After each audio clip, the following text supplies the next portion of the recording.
ഇങ്ങനത്തെ short coat set നോക്കിയാൽ ഇതുണ്ട്. ഇതിന്റെ ഫ്രണ്ടിൽ ഫുള്ള് ബട്ടൺസ് ആണ് ഓപ്പൺ ചെയ്യാൻ പറ്റുന്നത്. ഫീഡിംഗ് മംസിന് യൂസ് ചെയ്യാൻ പറ്റിയതാണോ. അക്കോബയാണ് മെറ്റീരിയൽ വരുന്നത്. ഹാഫ് സ്ലീവ് ആണ് വന്നിരിക്കുന്നത്.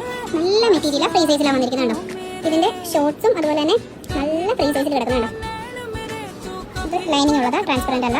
നല്ല മെറ്റീരിയൽ. ഇതിന്റെ റേറ്റ് ആണ് ഇതിന്റെ ഹൈലൈറ്റ് ജസ്റ്റ് ₹599. അതായത് ഒരു ഷർട്ടിന്റെ റേറ്റിൽ നിങ്ങൾക്ക് ഷോർട്ട്സും കിട്ടും. ഇത് ഷെയ്ഡ് വന്നിട്ട് പ്ലെയിൻ വൈറ്റ് ആണ്. ഇതും ഷർട്ട് ടൈപ്പ് വരുന്നതാ. അതുപോലെ തന്നെ അക്കോബയാണ് മെറ്റീരിയൽ ആണ്. നല്ല കട്ടിയുള്ള മെറ്റീരിയലാണ്. നല്ല കംഫർട്ടബിൾ ആയിട്ട് ഇടുമ്പോഴത്തേക്ക് ഇപ്പോഴത്തെ കാലാവസ്ഥയ്ക്ക് പറ്റി കിട്ടില്ലൊരു ഔട്ട്ഫിറ്റ്. അതുപോലെ തന്നെ ഫ്രീ സൈസ് ആണ്. ഇതിനും ലൈനിങ് വന്നിട്ടുണ്ട്. ഷോർട്സിന് സെയിം റേറ്റ് ആണ്. നെക്സ്റ്റ് ഷെയ്ഡ് ഒരു ഗ്രീൻ ആണ്. ഇത് സ്ട്രൈപ്സ് പാറ്റേണിൽ വരുന്നത് കണ്ടോ. ഇതിന്റെ ഷോർട്സും ഫ്രീ സൈസ് ആണ്. ഷർട്ട് പാറ്റേണിലേക്ക് വന്നിരിക്കുന്നത് ഹാഫ് സ്ലീവ് ആണ്. അപ്പോൾ ഇതൊക്കെയാണ് ഇതിന്റെ ഷെയ്ഡ്സ് അവൈലബിൾ ആയിട്ടുള്ളത്. റേറ്റ് $599. അപ്പോൾ വേണ്ടവരൊക്കെ DM ആക്കിയിട്ട് ഇതുള്ള കളക്ഷൻസ് കാണാനും പറ്റും. നമ്മുടെ പേജ് ഫോളോ ചെയ്യാനായിട്ട് മറക്കണ്ട. Video listen studio. Okay, by.